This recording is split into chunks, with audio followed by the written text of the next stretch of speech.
Welcome to The Stacks, a podcast about books and the people who read them. I'm your host, Tracy Thomas. This episode, we are joined by W. Kamau Bell and Kate Schatz. W. Kamau Bell is an Emmy Award-winning comedian and TV host who helms United Shades of America on CNN, as well as the man behind the We Need to Talk About Cosby documentary series. Kate Schatz is a New York Times best-selling author, feminist activist, and creator of the Rad Women book series, a children's book for everyone. They are the co-authors of a brand new book called Do the Work, an anti-racist activity book. It's an illustrated educational workbook for adults, which offers a fresh and very interactive approach to understanding systemic racism and the methods for dismantling it. Quick reminder, everything we talk about on today's episode of The Stacks can be found in the link in the show notes. And our book club pick for August is How to Write an Autobiographical Novel by Alexander Chee. We will discuss this book of essays on August 31st with Ingrid Rojas Contreras. If you love this show and want more of it, head to patreon.com/thestacks to join the Stacks Pack. If you join, you get access to our virtual book club meetups, the Stacks lively Discord chat, and our monthly bonus episodes. Our most recent bonus episode was with Tia Williams, author of 7 Days in June. We talk about romance, soda water, and so much more. So if this sounds like something you'd be interested in, or you just want to show love for this Black woman-run indie book podcast, head to patreon.com/thestacks to join. I want to say a huge thank you to our newest members of the Stacks Pack, Lacey Ward, Moni B, Sarita Gonzalez, Sarah, and Crystal Armstrong. Thank you all so much. And of course, thank you to every single member of the Stacks Pack. Now it's time for my chat with W. Kamau Bell and Kate Schatz.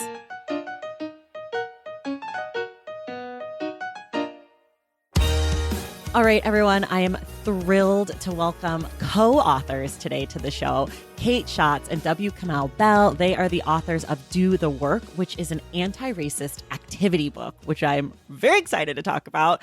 Welcome to the Stacks. Thank you so much. Thank you. Really excited to dive in. Before we get into the nitty-gritty of everything, will one of you take about 30 seconds to tell us what this book is about? No. Come on, do it. We're it's off you. to a great start. I like to make things hard sometimes. Do the Work is an anti-racism activity book for grown-ups. The way I think about it is like, as an adult, if you ever go to a dentist, and let's say you're taking a kid to the dentist and you see a Highlights magazine, you pick it up because you're like, what's going on in Highlights magazine these days? This is that, but for anti-racism. So it has that same feel of like maybe an activity book you did as a kid that was fun, but it's actually for anti-racism. Perfect description. I have to admit, I was very skeptical about this book. When I heard about I would hope so. When I got it, I was like, I don't know. Do we need this? Like, it's a little cute, whatever. But I got it. I was like, yeah, send it to me. Let me just see what's up. I had a really good time. I was really surprised by how much, actual history was in the book. Actually useful things were in the book. And I was taken by how much fun I was having. I was like, oh, I'm worried it's going to either be really fun and like a waste of my time, or it's going to be like not nearly activity book enough for me. But you both struck such a great balance. So I'm wondering, from that point of view, how did you work together? How did you find balance? Well, I'll just say thank you so much. It's really satisfying to hear.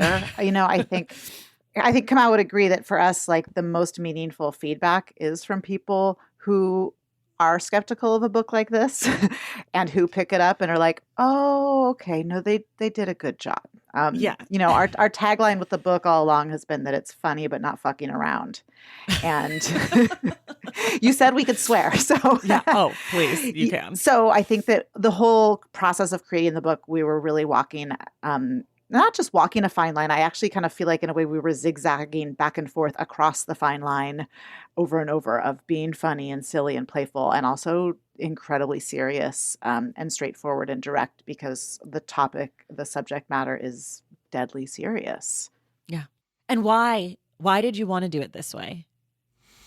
It really came out of 2020. George Floyd is murdered on television by Minneapolis police.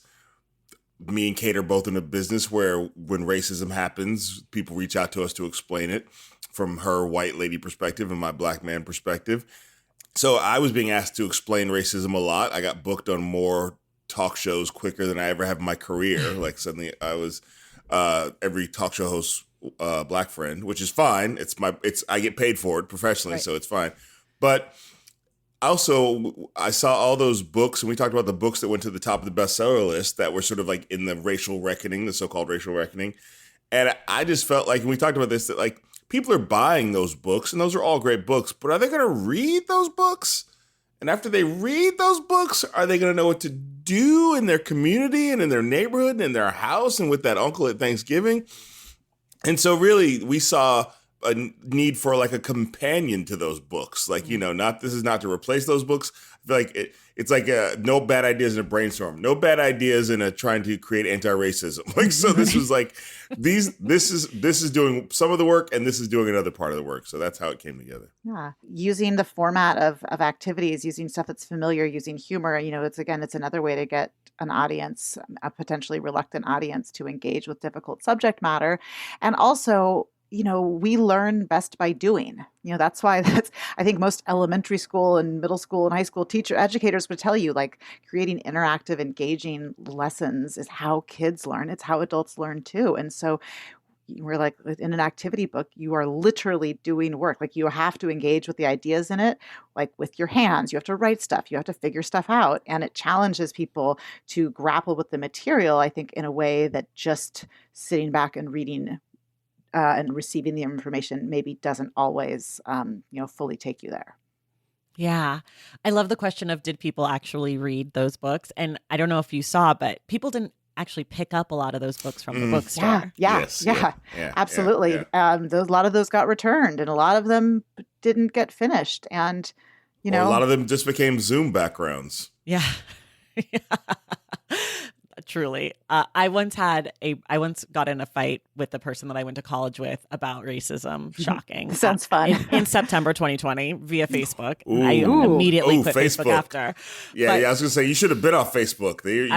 I've been off. I'm clean of Facebook now. But the highlight of the conversation for me, a person who works in books, I've been doing this for a while. I work in books. I talk about books a lot. I suggested perhaps that this person should read a book about, voter disenfranchisement, et cetera. And this person said to me, and this is not a joke, and I wish it was, they said to me, I can't believe you'd insinuate I don't read. I have read The Nickel Boys and Little Fires Everywhere. And I was like, I'm dying. Imagine. It's just like, you don't even have to read a book about the thing. You could just read a book by a person who is not white, and you are an expert on anti-racism. So I feel like you guys would appreciate I completed that my energy. anti-racist reading challenge. I'm done. Yeah, I read Little Fires Everywhere, of course. And I watched the show. Quintessential text. One thing I would add to, Tracy, is that, again, when you talked about like how specific the book is, that like it was engaging, it has all this information. I think that, there are a lot of incredibly powerful scholarly academic books about this content, and we're drawing from those. We're building on what those authors and thinkers have been doing for a long time. And, a lot of those folks that shot up the bestseller list, it's not like they like released their book in May 2020, Right. to be on trend. Like, that's the work they've always been doing. But I have seen, I think there are a number of other kind of like guides and how to be anti-racist books out there. And I think sometimes for me that I find, like, I like really specific things. I like really clear. Then I was an educator for a long time. So I like things to be very specific. I like clear examples. And sometimes, talking about like just doing better and learning more. And, it can feel a little hard to grasp for people. So again, with this book, we wanted to just make it like, here is a whole bunch of really specific things that you could actually do. How did you pull those things together? Because that's another thing that I liked in the book. There's actual actionable items. I mean, towards the end of the book, there's a lot of them. You lay out a bunch of different things, like you can do this in your house. You can do this to yourself. You can do this with your community. How did you actually create what were you drawing from? Our joke with that, since I know that you have very young children, I was talking about how when my first child was a baby, I would get all those like how to make your baby sleep books. And they're like 400 pages of research. And I would be like, just tell me the part where my baby sleeps. Like, I want to skip to the part. I don't actually care about all the studies. How do I make her not wake up all night? So that was our joke in that part of the book where you pull out a giant poster that's just a giant list of things to do. Like, look, I hope you read the whole book, but if you want to just skip to the part where we tell you what to do, it's at the end. And to compile that, we did a huge brainstorm with people in our community. We crowdsourced that. We were like, okay, everybody, help us out. What are specific things that you can do in your community in the world to make a difference? And who are the people that you called on? Which people in your community, or what kinds of people? I mean, it was really like there are people that we know immediately, like personally. So I knew that like Alicia Garza would be a reference because I use her as a reference in life. Like the day the Instagram squares all went black or for racial justice, I was like, oh my God, I missed a meeting. Oh, I'm such a bad anti-racist. And I texted her and she was like, I don't know what this is either. And I'm like, okay, all right. If she don't know, then this ain't real. So there are people like that like that I have met through my work. Professor Nikki Jones from Cal Berkeley does the 5 things you should know about policing is somebody that I met actually after I got kicked out of a coffee shop in Berkeley because I was talking to my white wife. And then I put her on United Shades, basically doing the same exact version of that, like tell me about breakdown policing. So for me, there's just been people that I've met through the work that I've been doing that it was a great way to sort of to go back to them and go, hey, you know that thing we did on the podcast or on the TV show? Now can you help me figure out how to do this in the book? I want to talk about audience. You lay out very early on in the book that this book is really aimed at white people. You know, you say like, if you're not white, you could enjoy it. You might like it. Check it out. You probably know a lot of this stuff, but you know, you're very clearly state who your audience is. Was that a difficult choice to make? How was that something that came to you quickly early on? Like, how did you know who you wanted to write for? Like, Kamau, you want to start with that one? I'm happy to take it. I just You're both smirking, so I'm like, is this a question you guys get a lot and you hate? As you know, in the book world, that's literally the question they ask you as the writer of your book when you're making it. Like, who's the audience? And so, one, they want to know there is an audience, as you know. And the other thing, they want to know that you know who your audience is so that then they can be like, if you want that audience, and you know, it's a way to help guide the book. So they asked us that. And I think it was definitely, we knew it was for white people. But then to sort of ask when we're talking in those Zoom meetings about it, to say it out loud, and then it became like, well, let's just be clear about it in the book. Because the thing I didn't really want was somebody like you to pick up the book and think that we thought everybody was at the same place not knowing this knowledge. Right. And so I think the idea being like we didn't want to, like, just like the book is like written clearly by a black man and a white woman, we didn't combine our voice into one voice either. We wanted people to make sure that like, oh, we know that some people are read into this and some people are not. And generally, the people who are not tend to be white people. And so it helps sort of, for me, I'm a big believer in sort of diffusing the questions that you know you're going to get anyway. So like, so that the minute that like, some activist of color is like, I don't need this, I'll be like, I know. But the thing that I think is important is that you may know somebody who does need this. Or you may flip through and find some piece of information that you didn't know, which I think is very likely. But I did want people to know, like, you know, the way we talked about it was like, we wanted our activist friends to pick it up and be like, this may not be for me, but you did the damn thing. Yeah. And I mean, we're smirking about it because, we had a lot of discussions about that. And like Kamau said, like, it's a question you have to answer in publishing. And I'm someone who I always try to avoid that question, or I resent it, not with this, but with my previous books, with the Rad Women books, because those books were they're like marketed as children's books and young, middle grade and young reader. And I was always like, but look, adults are reading these too. Like, I don't want it to just be shelved here. Like, there's like a,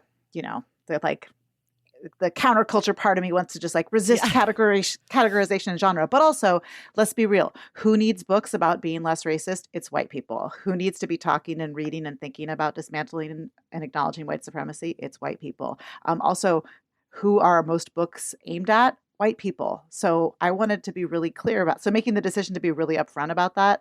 I think that's in a way part of us, I think, kind of modeling what we're trying to do in the book, which is just to be really direct. I think often when we have conversations about race and racism, a lot of white people do use this we, like as if we are all having the same experience, as if there is some kind of universal we when we talk about it, and there's not. And again, like Kamau said, that's part of why we wrote the book in dialogue, because we can't write an authentic singular we collective voice about what it's like to experience this, because that doesn't work. Right. And I personally liked that you said it up front because like you said, I knew most of the stuff in the book. I was familiar with it. Like I actually am one of the people who has done the reading, but most of it well before 2020, obviously. But I liked it because then I didn't feel like you were trying to teach me something. I felt like I knew where I was too, and I could enjoy it as something as like, I've done a lot of this work. So this is like really extra fun for me and less like stressful emotionally. And I don't feel like I'm being called out for like being a horrible person. Not that you guys do that, but I didn't have like any resistance to the book because I knew. Whereas if you hadn't said, I would have been like, why do they think that I need this? This is like so do they think I'm dumb? Do they think I don't know about like redlining or whatever? Yeah. Like, hello, I've been here. So I appreciated it. Well, I think part of that too is also for me specifically as a stand-up comedian, I'm very used to breaking the audience down into teams and sides, and so I think and what that happens with the United States too. There are times where I will say to the CNN audience, "Black people, we know blah blah blah blah blah blah blah," right. And sometimes I'll be like, "And white people, I know you da da da da da da," because not every point is for every person, and so for me, it was like very easy to go, okay, let me talk to the Black people in the book first. If you're Black and read the book, let me talk to you for a second. And I think that's something that comedy can do that other forms aren't as good at, is breaking that fourth wall. And so this is why it makes sense that I don't think you could do a book like this unless it was also funny. Yeah. Because I think the funny is the part that you can really break the structure and it goes down easier. Do you feel like with your previous books, because you've each written at least one other book, do you feel like being able to name the audience and kind of saying like, hey, white people talking to you made it easier to write versus if you were writing to a more open-ended audience? Like, did you feel like having that specificity helped? I feel like what my experience with my other books, it helped. Let's see. This is actually a really interesting like process question for me because what I was trying to do so Rad American Women A to Z was the first book I did in that series, and that was aimed pretty squarely at young readers. But I was really insistent that it not read like a kid's book. I wanted to just write in a way that was clear and direct and easy to understand and engaging, but that wasn't dumbed down or like silly.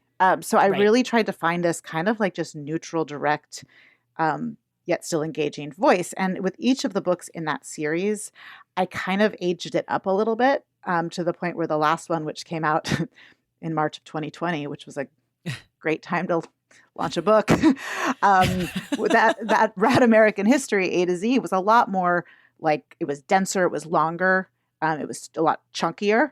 But I felt like I was still maintaining this voice of, I want this to be read by a young person. I want this to be read by an adult. So I think that is a long way of saying that I think that helped me with this book, creating a kind of voice that could speak to a lot of people. But I did also appreciate us naming it up front. Mm-hmm, mm-hmm. I mean, for me, I think that's the part of the book that's the easiest for me is the actual sort of like really naming the audience, because I think I do that across the platforms of my work. The thing that was required for this book was having Kate. Like I would not, after I wrote my first book, I was like, I will never write another book again. And my cousin now makes fun of me because I said that. She's like, I thought you said you never write a book again.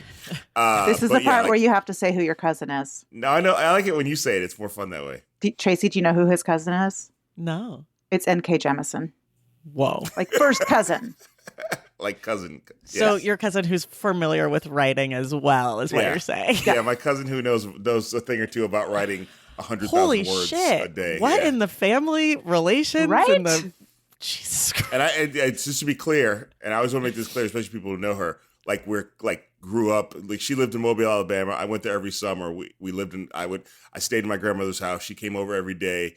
We would sit on the floor in the sun, in the Alabama sun, in the front of the house, which is really the back of the house because of how houses work down there. And we would sit in the sun, and she would write, and I would draw comic books. And we thought she was going to say, I'm going to be a famous author. And I said, I'm going to be a famous comic book artist. And it all worked out exactly as we planned. How did your families raise do you have other creatives in your family? Do you come from a creative family? No. I mean, my mom, I would say she on her side definitely does not. Okay. I think my mom is the person who she credits with encouraging her to continue to write. So, Wow. so I came from my mom was just like, do whatever you want to do. I believe you can figure it out. But yeah, no, it is not a creative family. We were definitely the weirdos, the outliers, the black sheep and the black sheeps and the black family. So yeah, it is not a thing that and I would let her tell the story, but I don't think, her mom passed away several years ago, but I don't know that her mom even really got it after she won like 3 Hugos. I don't think she even understood it. That's incredible. Okay, wait, we have to go back to whatever you were saying. I'm like trying to, I blacked out, I'm like refocusing. I always think everybody in the knows, but it's funny to find people who don't know. I don't know. Yeah. I didn't know, but now everyone listening knows too. Mm-hmm. Congratulations, we all win. But you were saying you weren't going to write another book. Your cousin was like, ah ha ha, and Kate was like, let's do it. We definitely, this is a collaboration. We did it together. It was 50-50, but the idea when I first reached out, I think I was reaching out to Kate, I have this idea. I think we should do this together because we've been in conversation about the racial reckoning. And in my mind, I was like, I would only write another book if she said she would do it with me. There was not like a list of people. It was not like, because I was really like, the last experience was so traumatic that I was just like, I don't want to go through that again. But if she says she'll do it, then we can do it.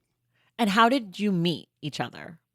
I mean, you know how the Bay Area works. There's like all the cool people tend to find each other. I think. Facts. I mean, I think it's just especially if like you're in we're both in this sort of creative, writery, activisty, also parents. So there's just like, if you're not this, you're eventually going to be in the same room over and over again. And like, so I would go see. She was doing Solidarity Sundays. So like, Melissa, my wife, ended up taking us to Solidarity Sundays. I think Kate said she'd seen me perform before, so it's just the Bay Area. It's a small Bay Area after all. Yeah, love it. Greatest place on earth. This year, for some reason on the podcast, we've had so many Bay Area authors, which is like extra than normal, which I obviously like always want to talk to people in the Bay Area because I live in LA now, and so I miss home. But I'm like always, but this year, so many of you. It makes me so happy. Who else? Well, so Layla Motley was on and she wrote Nightcrawling. Okay. And then I just interviewed, I can't tell you who because this episode will come up before. Someone that I interviewed spent a bunch of their childhood. Their dad was at Stanford. I had Julie Otsuka, who lived in the Bay Area for a bunch. So it's just like a bunch of, I know I'm forgetting people, but I've had a bunch of like Bay Area people on recently on the show, which makes me thrilled. So can I just say that, so I have not had the pleasure of meeting Layla Motley yet, but I ran and directed the literary arts program at Oakland School for the Arts, where she wrote Nightcrawling and where she just graduated. And my good friend was her teacher, and is just like, they're just exploding with joy. It's like, it's so exciting.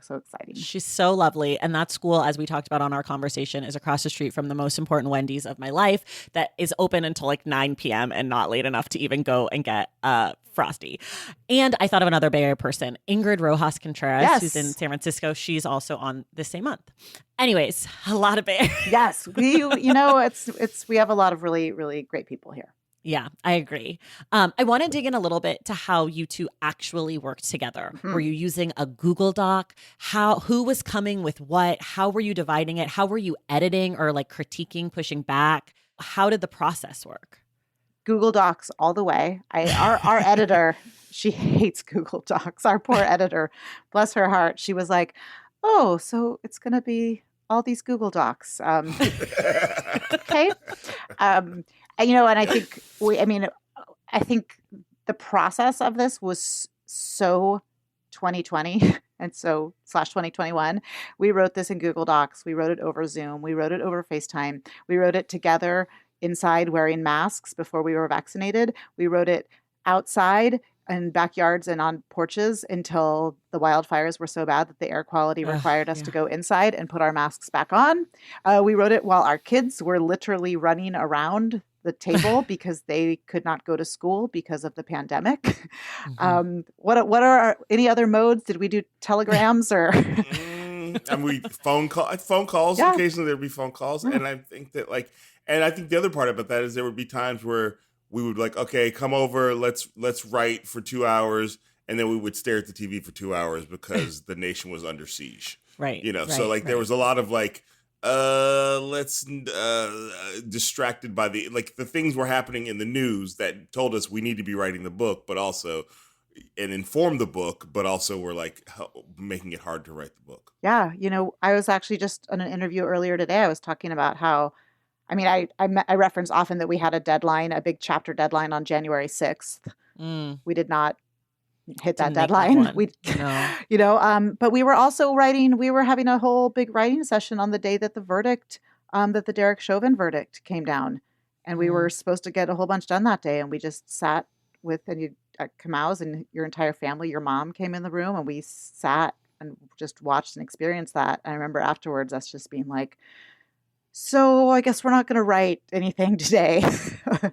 We were really writing it in real time. And a lot of the conversation in the book is actually the literal conversation we had. We would sometimes use like voice memo to record it, or I'd be kind of frantically typing in the Google Doc and asking Kamau to repeat the really funny, smart thing that he just said. I'm a big rambler, old school rambler. So I'll just be talking and talking and talking and talking, and then keep like, ooh, what did you say? Repeat what you just said.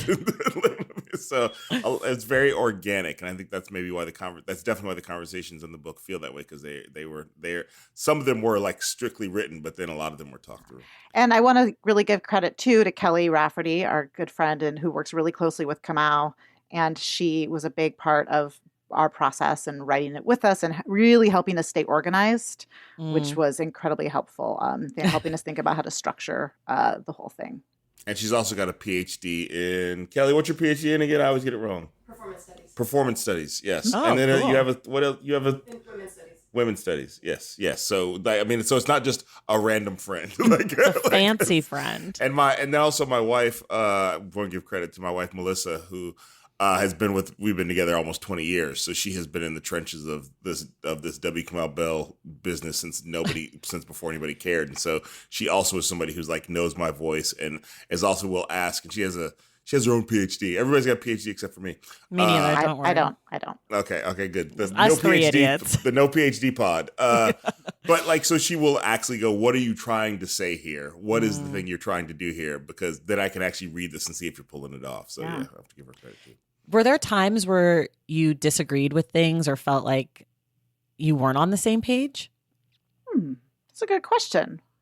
I think there was sort of a how do we accomplish this goal? And so there would be some way we could do this. There was a lot more sort of back and forth of how we pull things off.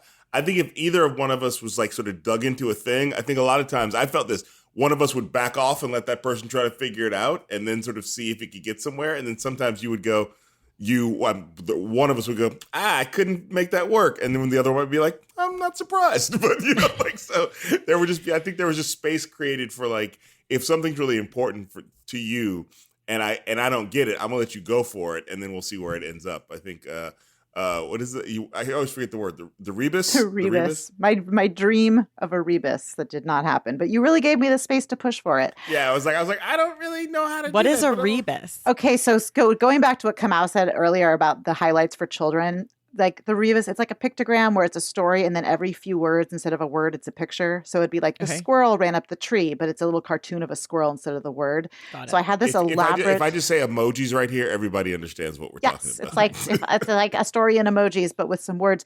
I had this elaborate vision that I wanted to create a rebus about the construction of race and whiteness in colonial America leading up to Bacon's Rebellion. It was super 18th century, history nerd geeky stuff, and our wonderful designer Diane Holton, who pretty much took every idea that we had and just ran with it and made it happen. That was one where she was like, I don't think so, Kate. So it just kind of turned into a fairy tale about the construction of race in colonial America. Oh my God, I love that. I love that she was like, not this time. I was just remembering that the first time I ever when Kamau had his beloved podcast, Politically Reactive, I was a guest on it years ago with my collaborator, Miriam Kleinstahl, who I did the Rad Women books with. And anyway, I remember the first, I made a joke right away with you on the podcast, Kamau, where you were like, so Kate, what are you doing with this book? And I was like, well, I don't really see color. And And then you guys actually put that in the podcast. It played well anyway. I was going to make that. I was going to make that joke that, it was hard for us to collaborate on this book because I don't really see color. Right. Just kidding. Okay, I have two directions I want to go. I can't really decide which one, so I'm just going to go for one, then we'll come back to the other.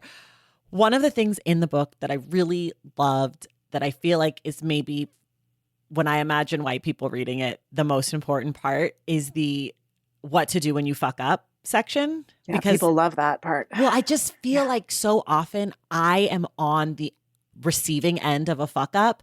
And I'm just like, you could be doing this so much better. Like, you don't have to send me 7 paragraphs in a DM explaining why you're not racist and why you're sorry, but also you didn't mean it. And also, and this, and like, and my cousin is black. And also my cousin's N.K. Jemisin. And like, I don't. And so I just really appreciated that part. And I'm wondering, like, if you would sort of speak a little bit about what that advice was and why it was important for you all to put it in. Yeah, I'm like, it's one of those moments where as I read, I'm like, what did we say in the book? No, I mean, I actually don't think I say this in the book, but I was being interviewed recently and it was a white person asking me and wanting me to talk about that. And she was like, what advice do you have about apologies? And I was like, a good apology doesn't come with caveats. Mm-hmm.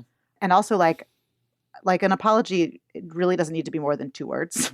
Yeah. I'm and sorry.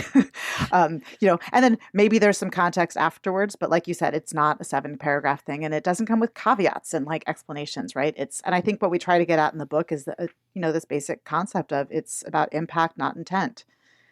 It doesn't matter if you didn't mean to. Someone was hurt. And I think this is where you come in with the Daniel Tiger quote, Kamau, the great scholar, Daniel Tiger. We've been doing these interviews for a while. So yes, for me, having as a prominent black person in media, I'm on the business end of a lot of bad white apologies and a lot of bad white equivocation. Like in my life, I mean, going back to the story of being kicked out of the Elmwood Cafe in Berkeley, California, kicked out by white people because they thought a black man was bothering a table of white ladies, not understanding that one of them was my wife holding my baby, who was not white, and just the way in which that I quickly found, once they realized that they had fucked up, the manager on duty wasn't there, and the person who did it, there was their first day, and the person who kicked you out, they were actually not an employee technically. Like you just told a black man to leave because you thought he was bothering white people, and now you're explaining to me why I misunderstood what was going on. And so I have a long history of that, and so a big investment in figuring out how to get white people to understand guilt better and shame better, and how to use that as a motivator instead of as a shield. And so for me, the idea of that was like, and again, to quote the great sage Daniel Tiger on PBS in his preschool banger, saying I'm sorry is the first step. Then how can I help? And so that's just where. And as let me clear this: as a man who was called out for sexism by one of my best friends, Martha Reinberg, earlier in my life and career for stuff I did in my work, it was very clear to me that like when she called me out privately and said you can't talk about ending racism if you're going to make sexism worse. And then she gave me examples of how I had done it poorly, and then it became a challenge to me, like, now go out and do it better. And so for me, that's the same thing with when you talk about racism. I don't want to hear about the excuses. I want to tell you how you can do it better and then see you do it better. Right. And I think it's important to say, like, I don't know if you guys know anything about this. I don't know if it's cultural. I don't know. But I, too, have fucked up, as we all have. And I'm a black person. And I've, done and said things that were inappropriate, whether they were homophobic, transphobic, ableist, whatever. Right. But for me, the thing that's always been really difficult about dealing with white people who fuck up is the way that the apology feels like so desperate, in a way that, like, how I was raised. When we fucked up in our family, it was always like a very quick, like, hey, don't like that. That was fucked up. And then it was like, I'm sorry, whatever. And then we moved on. And I feel like there's a difference culturally for white people where it's like impossible to admit wrongdoing and to move forward. And it's like, sometimes my husband does things and I'm like, this is a disaster. You've destroyed my insides for this week, like, I'm so sad you've broken me. And he'll be like, I'm sorry. And then, like, we still can have dinner together. Like, I still love this person. And it's like, but with like these maybe public facing things, or like, I don't know. But in the book, you sort of address that as well, which I found to be really helpful. It's like, just because you fuck up doesn't mean that you're a horrible person. Just because you perpetuate a racism doesn't mean that you're doomed for life to own slaves. Like, there's something in between. Doomed. Some people would say privileged to own slaves. But perspective. I would say the other thing about that is that I think that as much as we think America just recently started doing a bad job of teaching history with the attacks on CRT, most of us grew up hearing that racism was a thing that happened a long time ago, and it was always with people with white hats, with the white hoods, and like that. Racism is a violent thing that happened a long time ago, and that there's not like levels to this, and it's not structural, and it's not about industry, and it's not about like, it's not an invisible thing. It's actually it's a violent thing that happened a long time ago. And so the idea being that like a lot of white people therefore can't even imagine they did something racist because they didn't light a cross on your lawn and lynch you.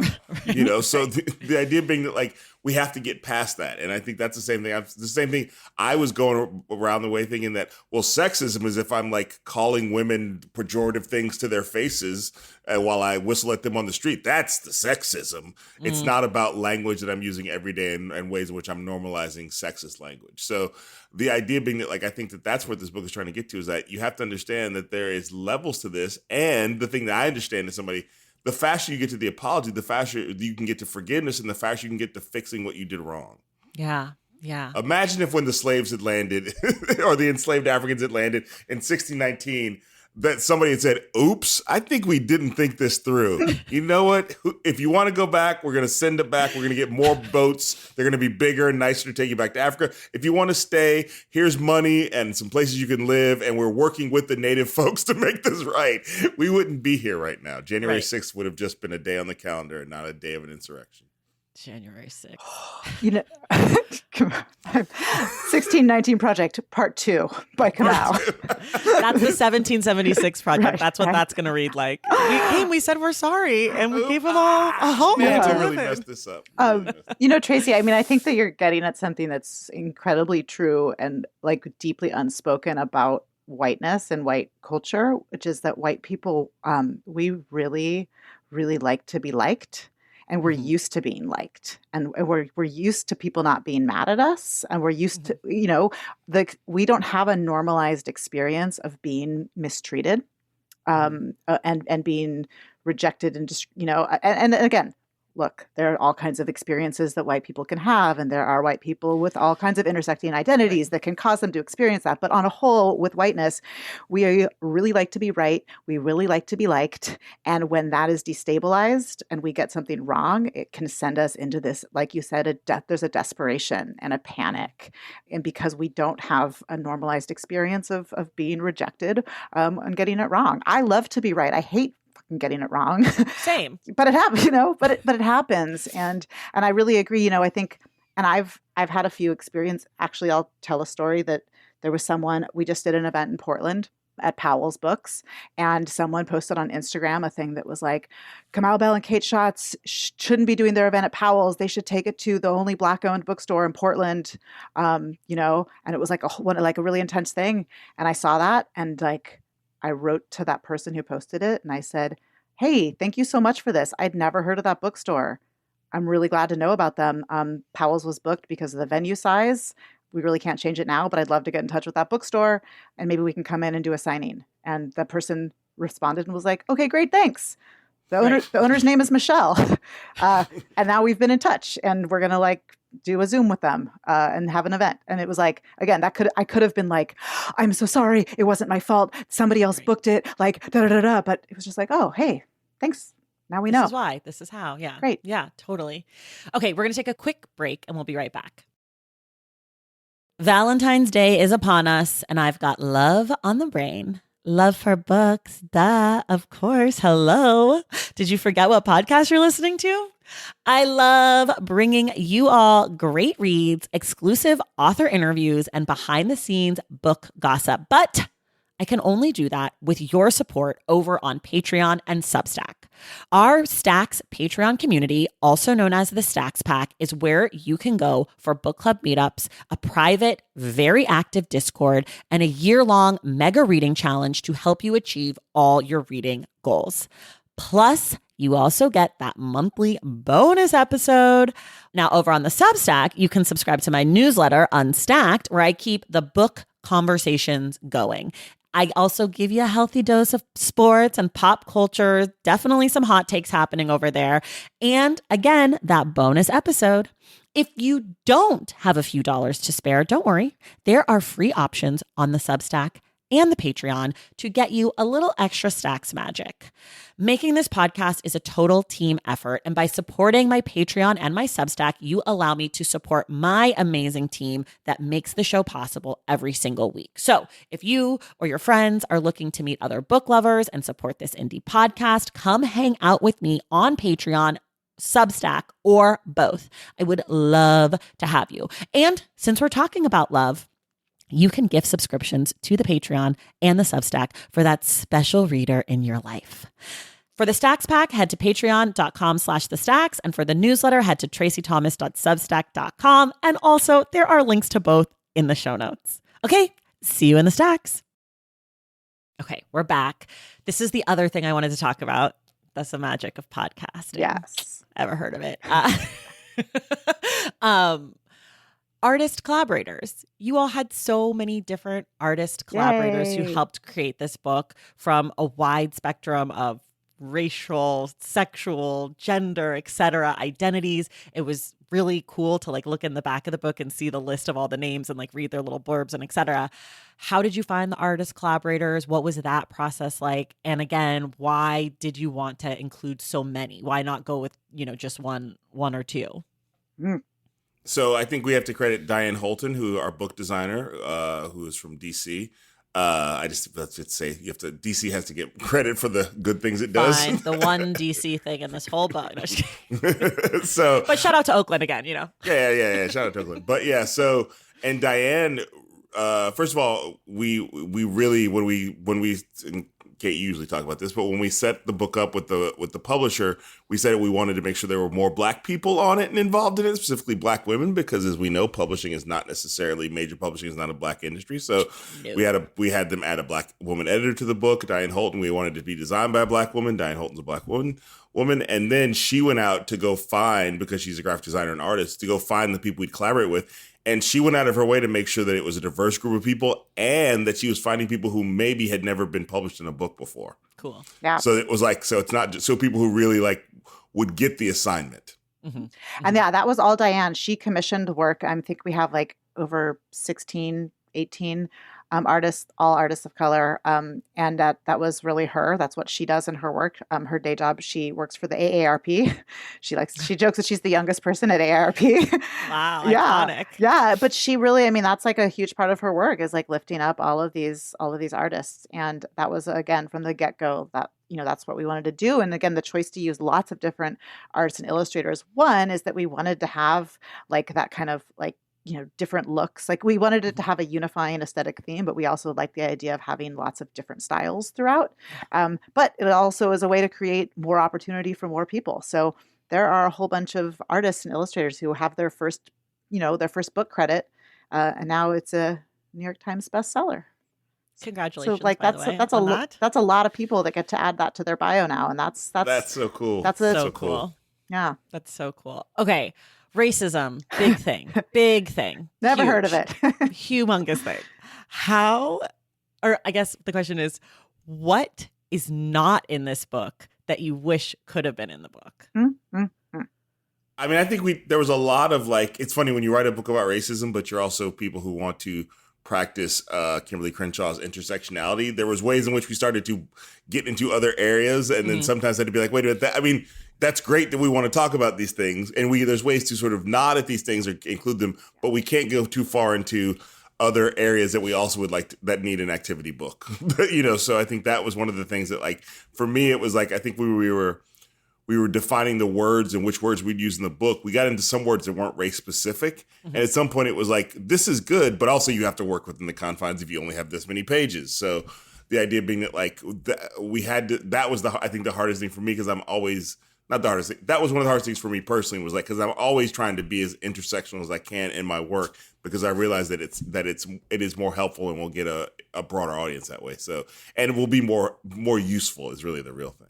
Mm-hmm. Yep. Yeah, I would really agree with what Kamau said. We would go down so many different paths, and it's like we need to be talking about like trans folks. We need to talk about this and that, like, and it was like we had a limited amount of space, and we do need to keep it relatively focused. I'd say also we didn't talk about parents and like how to talk to young people that much. We have a little bit of that in the book, and I think we are doing actually a second book that's aimed at young people, so we'll have more of that in there. So that's something that I think we probably could have done an entire chapter just on parenting and talking to kids and helping them understand race and racism, but we kept that kind of limited too. Yeah, as I was reading this, I was thinking about how this could easily be a series of all sorts of different kinds of doing the work, I think which I'm that, sure you've thought to be honest, that. I don't know that we should be the ones writing those other ones. Like, I think these should be a series of books. Maybe you were saying that, but I think the idea being like there's more work to be done. But I think that we're not always going to be the ones to do that work. Now, I think we have learned something through like what we did, so we can help people do that work and sort of guide that. But yeah, I think there's definitely, somebody asked, "Are you going to do one about misogyny?" There's a lot more work to be done. Right. No, for sure. I mean, yeah, unfortunately, you two do not speak for all humans ever and every experience. You talked a little bit about how you sort of would meet up, do things separate, blah, blah, blah, working together. A very important question that we ask on this show is, how do you like to write? What is there music playing? Are you in the home? Are you outside? Are there snacks and beverages? And that part's very important. Please don't skip the snacks and beverages. Are there rituals, candles, Palo Santo? Is there a yoga routine? Like, explain to me how you like to write. Kamau does like 2 hours of yoga every morning, and he has to light 100 candles and take a bath. Yeah, that's all true. That's all very physical and heart healthy. That's a great, I will say that I don't have a great writing routine. And actually I had an office, and I gave it up at the beginning of the pandemic and just didn't end up returning. So I wrote this book when I wasn't at Kamau's. I wrote this book on my living room, on the couch, on the dining table with my kids crap everywhere. I still haven't returned to I don't have like a wonderful little special writing spot with the candles and stuff, but we did, in working out a lot in Kamau's office. We listened to a lot of music. We credit in the book in our thank yous. We listened to a lot of Hiatus Coyote and Thundercat and a lot of old like Nina Simone. He would just like put on a Nina Simone YouTube channel and just like let it go. And I'm also going to call you out, Kamau, because Kamau also does like having CNN playing on mute in the background. Whoa. On TV all the time. So no wonder you guys were getting distracted with all this news. But he has an outstanding beverage fridge and snack selection. And so there was always a kombucha on hand. I drank a lot of kombucha, and is there a flavor that speaks to your soul? I like a ginger, like a spicy. Oh, he's having one right now. Yeah. I like it. What flavor is that? Clear mint? Clear mind. Clear mind. Oh. Yeah. We also ate a lot of ramen. Ooh, ramen or ordered in ramen from like a real restaurant? Yeah, like ramen. I consider supporting my local restaurants very important during the pandemic. Got it. Same. Fancy Oakland, like bougie Oakland ramen, like super good. Atani Ramen in the Uptown District of Oakland. I want to shout them out. I don't know that place. Next time I'm home. Yeah, Atani Ramen. But so yeah, I would say that like right before the pandemic hit, we had converted our garage into an office for me, which we didn't know how important that was going to be. So a lot of it happens in here, and I'm a person who needs to sort of like I need to be separate from people, and if I'm going to write, I need to create my own space. So there is a lot of music listening, but it's got to be it's got to be instrumental music or music I've heard a lot before. It can't be something that I'm new to. A lot of John Coltrane, a lot of Nina Simone, a lot of lo-fi YouTube music channels, like where they just the lo-fi jazz channels, lo-fi hip hop. Yeah, so it starts at my desk here where I am at now, and then at some point it ends up with me on the floor upside down like this, with the laptop on my face. So, and I also need a little bit of panic to really get it going. So the deadline needs to have like really either approached and it's smacked me in the face, or it's about to pass, and it has to be. So then it's like. Like it's like everything that I did wrong in high school when a term paper was due, I'm still doing for all my professional projects. So I love this for you. Yeah. So and yes, there's a lot of kombucha. That was I went through a big kombucha phase because I was trying to phase out a Red Bull, which I have cleared the Red Bull out.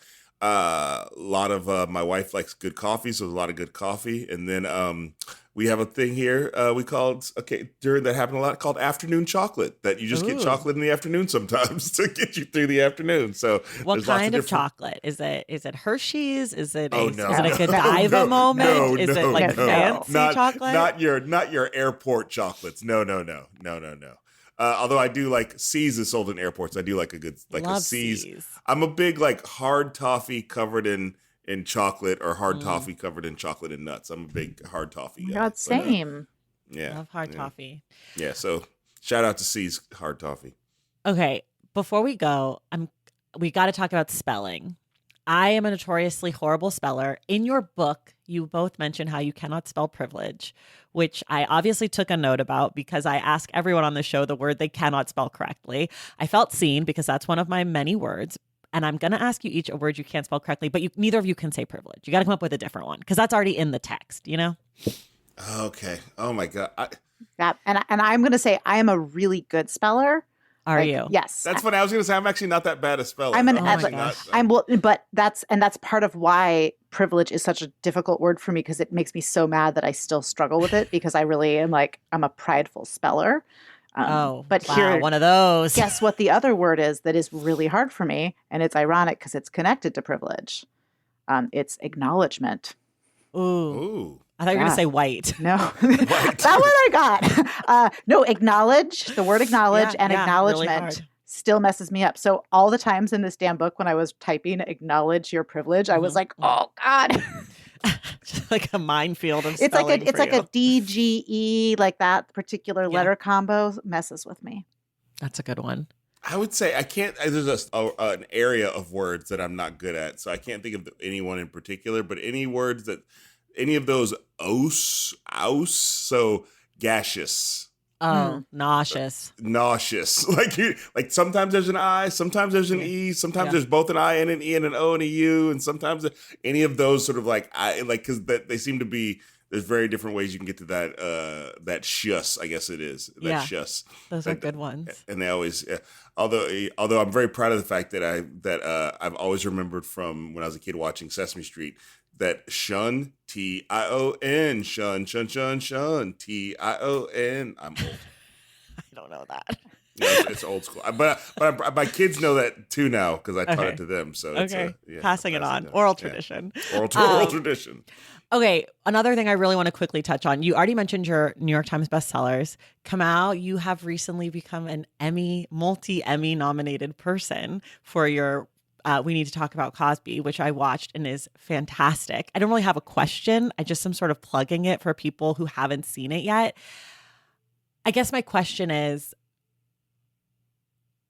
do you feel like I honestly love that you're like your mouth got really big. So many questions because it's so good. You also had former Stacks guest Tressie McMillan Cottom in the movie, so I was very excited because we call it the mic dropper. The mic dropper. That was a dream. I mean, it's filled with famous people, and also Mark Lamont Hill also on the show.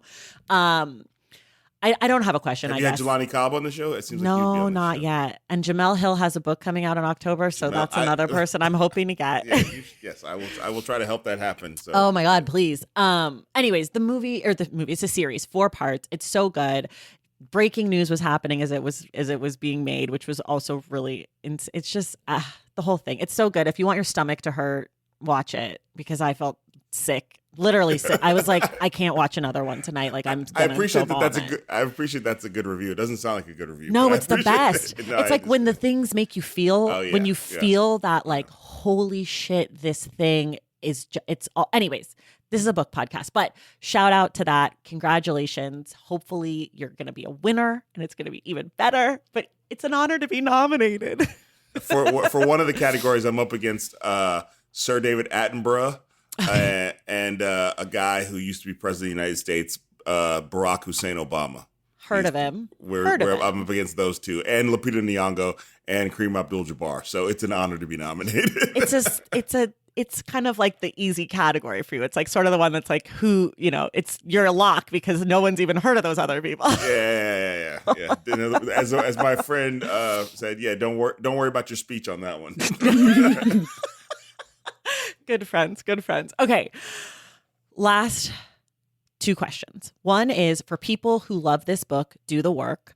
What are some other books you might recommend to them? With the caveat that for people who have read this book and picked it up, there is a huge reading list in the back of this book. So there are plenty of recommendations. But if you want to just throw out 1 or 2, we would appreciate it.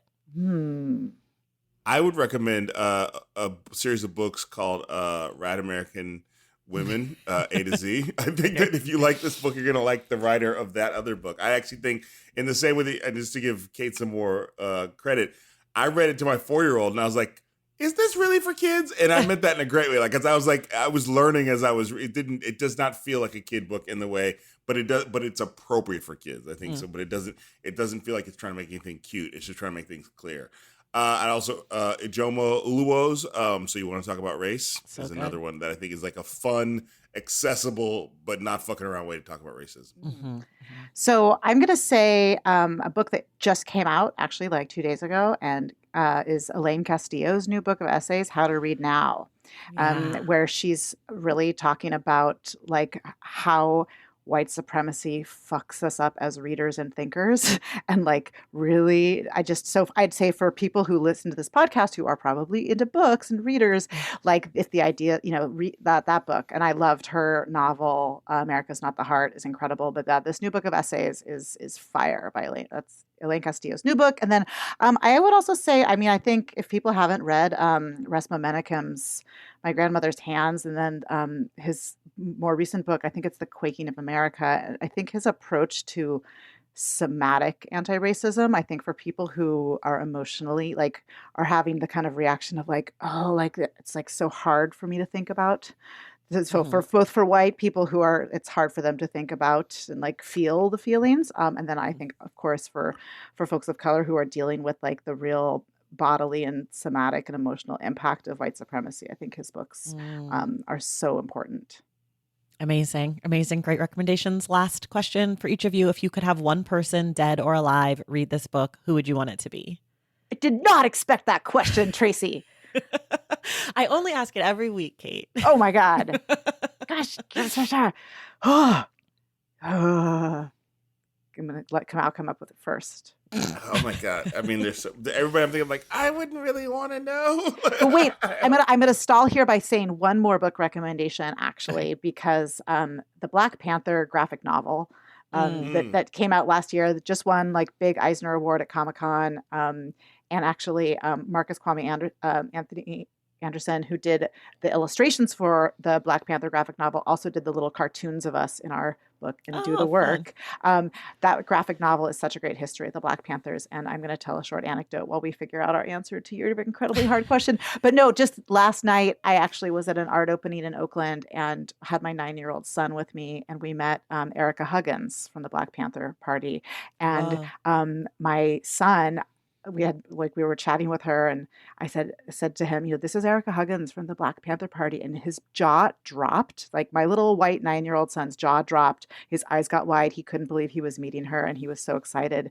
And she was like, "How do you know who I am?" And he was like, "Because I read the graphic novel about the Black Panthers." So oh my God, that's my shout out for that book and how my son is now enamored and knows that history. This.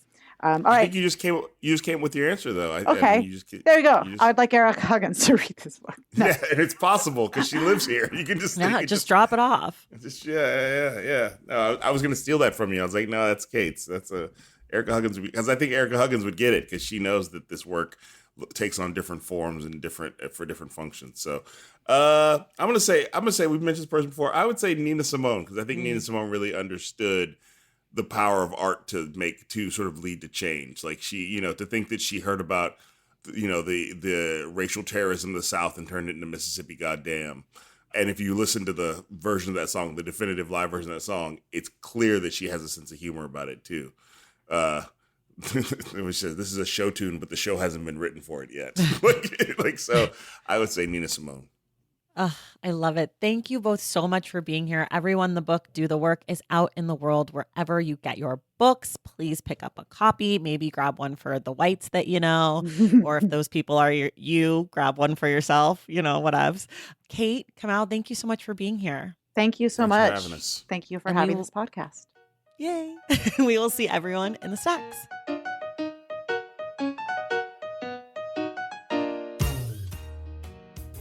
All right, y'all, that does it for us today. Thank you so much to W. Kamau Bell and Kate Schatz for joining us today. And also a huge thank you to Alana Gold for helping to make this interview possible. Our book club pick for August is How to Write an Autobiographical Novel by Alexander Chee. And we'll be talking about that book on August 31st with Ingrid Rojas Contreras. If you love the show and want inside access to it, head to patreon.com/thestacks and join the Stacks Pack. Please make sure you're subscribed to The Stacks wherever you're listening to your podcasts. If you listen through Apple Podcasts or Spotify, be sure to leave us a rating and a review. For more from The Stacks, follow us on social media at The Stacks Pod on Instagram and at The Stacks Pod _ on Twitter. And check out our website, thestackspodcast.com. This episode of The Stacks was edited by Christian Duenas with production assistance from Lauren Tyree. Our graphic designer is Robin McCrite, and our theme music is from Tagirajis. The Stacks is created and produced by me, Tracy Thomas.